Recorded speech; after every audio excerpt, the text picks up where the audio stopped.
Have any control on this? Being the district supplies already మన minister గారు వచ్చినప్పుడు cheese చేశాం సార్ ఇవన్నీ. చీజ్ చేసి మళ్ళీ ఎలా వదిలేరు? బ్యాంక్ గ్యారంటీ మీద రిలీజ్ చేసాం. ఇవి పాడైపోతాయి. అదేనా ఇది? అదే సార్. దాంట్లో 50% ఉంది సార్ దీంట్లో. మొత్తం అదే అన్నారు. మళ్ళీ ఇప్పుడు 50% ఉన్నారు. 50% వాళ్ళు బయట కొన్నారు, ఫ్రెష్ మిల్లింగ్ కొన్నారు సార్ ఈ మధ్య. అది ఇది మిక్స్ చేసి మీరు సీజ్ చేశాను. మొన్నటి నుంచి ఇదే చెప్తున్నాను నేను, రైడ్కి వచ్చినప్పటి నుంచి కూడా. ఇన్పుట్ ఎంత వచ్చింది, సీజ్ చేసినప్పటి నుంచి అవుట్పుట్ ఎంత వచ్చింది, ఆ రికార్డ్స్ కాదండి లేవు అందులో కరెక్ట్ గా. 3,324 టన్నులు. మీకు ఇప్పుడు సపోజ్ ఇట్లా వెళ్ళిపోయింది, మీరు ఇవన్నీ చెక్ చేయకపోతే ఈ బ్యాగ్స్ లో కోకైన్ ఉందని మీకు ఉందో ఎలా చెక్ చేస్తారు? మీకు ఇంకొకళ్ళు ఉంటే అలా కాదు. ఇది మీకు కంప్లీట్గా పబ్లిక్ డిస్ట్రిబ్యూషన్ లైసెన్స్ మీకు అర్థమవుతుంది కదా. మరి మీరు అలా ఈజీగా ఎలా ఒప్పుకుంటారు? మీరు ఆల్రెడీ 6A కాదు, మీరు అందరూ ఇలా కన్వీనియంట్గా మాట్లాడితే ఎట్లా? Truck that passes the checkpost, they are deeming it to be cleared. Very conveniently, they have closed the checkpost in the night. So, ఎప్పుడు వెళ్ళి బీజీ నుంచి you know the consequences. ఎందులో No, sir. ప్రొసీడింగ్ ఏంటి collector, you not responsible. అలా కాదు. You said collector గారు మీకు information ఇచ్చాను. ఏ బేసిస్లో ఇచ్చారు కలెక్టర్? ఇప్పుడు ఏ డేట్ ఇచ్చారు చెప్పండి నాకు. నోట్ చేయి. ఎప్పుడు ఇచ్చారు? No, you have to be very specific. You are the official here, is in charge. Don't be vague. When exactly had he told you to clear all this? Sir స్పెసిఫిక్గా దీనికి every week check post కి duty వేస్తున్నారు sir. ఆ check post duty మనకు పంపుతున్నారు sir. ఆ check post clear అయిందంటే clear అయినట్టు సార్. మా డ్యూటీ ఆ చెక్ పోస్ట్ క్లియర్ అయిన తర్వాత ఇక్కడ గేట్ దగ్గర అది చూసుకుంటున్నాం సార్. అది దాటిన తర్వాత సో అది ఎప్పుడైతే ఆ లోపలికి చెక్ పోస్ట్ దాటి వచ్చినా వాటి వరకు అలౌ చేస్తాం సార్. ఇప్పుడు ఇష్యూ వచ్చిన తర్వాత సార్ని అడిగితే అలా కాదు. ఇప్పుడు మీరు దీంట్లో మీకు ఇది ఉంది, దీని నుంచి ఏమైనా జరగచ్చు కదా. హౌ పోలీస్ అన్నాడు ఇంకా రిలీజ్ చేయలేదు సార్. డిఎస్పీ గారు ఉన్నారా? Are you part of this? Does it come under purview? Does it come under your purview? That's okay, you can be there. No, does it come under your purview? Then how come under your purview, how come it is happening?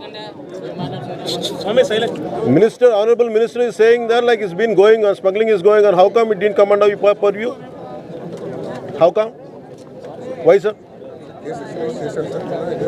Okay, మీరు cases register చేశారు, మళ్ళీ ఎట్లా వెళ్తున్నాయి?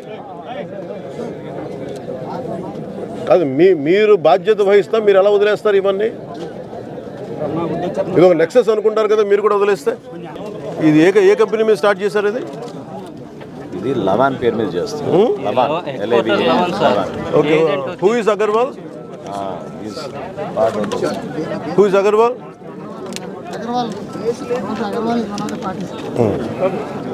ఆయన seize చేశారా? Okay. బీబో, లవాన్ వీళ్ళంతా మానసాకి supply చేస్తున్నారు. Who is మానస ఎవరిది? డిసెంబర్ 11వ తారీఖున రాష్ట్ర వ్యాప్తంగా ఉన్న అన్ని కలెక్టర్ల అన్ని జిల్లాల్లోనూ రైతుల తరపున వైఎస్ఆర్సీపీ రైతులకు సంబంధించిన ప్రధానమైన అంశాలు, ధాన్యం సేకరణలో రైతన్నలకు జరుగుతూ ఉన్న అన్యాయాన్ని ప్రశ్నిస్తూ, ధాన్యం సేకరణలో కనీస పెట్టుబడి ధర ఖచ్చితంగా ప్రభుత్వం వైపు నుంచి వచ్చేట్టుగా ఒత్తిడి తీసుకొచ్చే దాంట్లో భాగంగా కనీస మద్దతు ధర రైతులకు ఖచ్చితంగా వచ్చేట్టుగా చేస్తూ, రైతులకు సంబంధించిన ఆ ప్రస్తావనతో పాటు పెట్టుబడి సహాయం కింద 20,000 రూపాయలు ఏదైతే రైతులకు ఇస్తామని చెప్పారో ఆ 20,000 రూపాయలకు సంబంధించి పెట్టుబడి సహాయం రాష్ట్ర ప్రభుత్వం, చంద్రబాబు నాయుడు గారి ప్రభుత్వం ఇవ్వని పరిస్థితుల నేపథ్యంలో దానిని కూడా గట్టిగా డిమాండ్ చేస్తూ, ఈ రెండే కాకుండా ఉచిత పంటల బీమా ఏదైతే రైతులకు ఇంతవరకు అందుతా ఉన్న పరిస్థితి ఏదైతే ఉందో రద్దు చేసిన నేపథ్యంలో ఉచిత పంటల బీమా మళ్ళీ ఖచ్చితంగా రైతులకు మళ్ళీ వర్తింప చేయాలి అనే డిమాండ్తో, ప్రధానంగా ఈ 3 డిమాండ్లతో డిసెంబర్ 11వ తారీఖున ప్రతి జిల్లాలోనూ వైఎస్ఆర్సీపీ అక్కడి జిల్లా కలెక్టర్లను కార్యాలయాలకు సంబంధించి కలెక్టర్లకు రిప్రజెంటేషన్ ఇచ్చే కార్యక్రమానికి రైతులందరితో కలిసి ర్యాలీగా వెళ్ళి కలెక్టర్లకు రిప్రజెంటేషన్ ఇచ్చే కార్యక్రమం డిసెంబర్ 11వ తారీఖున వైఎస్ఆర్ కాంగ్రెస్ పార్టీ చేస్తుంది. అదేవిధంగా డిసెంబర్ 27వ తారీఖున రాష్ట్ర ప్రభుత్వం, చంద్రబాబు నాయుడు గారి ప్రభుత్వం ఏదైతే కరెంటు ఛార్జీల బాదుడు కార్యక్రమం ఏదైతే చేసిందో, ఎన్నికలప్పుడు తాను కరెంటు ఛార్జీలు తగ్గిస్తాను అని చెప్పి ప్రజలను మోసం చేస్తూ ఆయన చేసిన అనేక మోసాలలో సూపర్ 6లు, సూపర్ 7లు ఎలాగో గాలికి ఎగిరిపోయాయి.